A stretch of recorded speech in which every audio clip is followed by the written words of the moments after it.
Tak já vás zdravím. Nejprve bych nás představil. My jsme Double Killer Team. Představujeme odnož sportu, který se říká Le Parkour a Freerunning.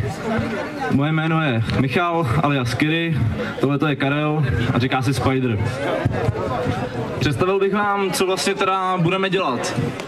Tak parkour, který byl založen Davidem Bellem, z důvodu toho, aby se člověk dostal z bodu A do bodu B co nejrychleji, s tím, že musí překonávat různé překážky, zdi, všechno možné, co vás napadne. My představujeme i freerunning a to je právě odnož parkouru, při který se dávají salta, různá akrobace, je to spíš, nevím jak to říct, je to spíš efektivní pro lidi, takže my vám představíme freerunning a užijte si to.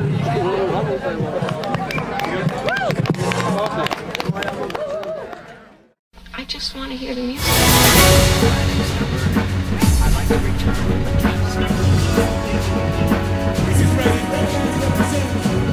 So we say, let the battle begin! This is, ladies and gentlemen,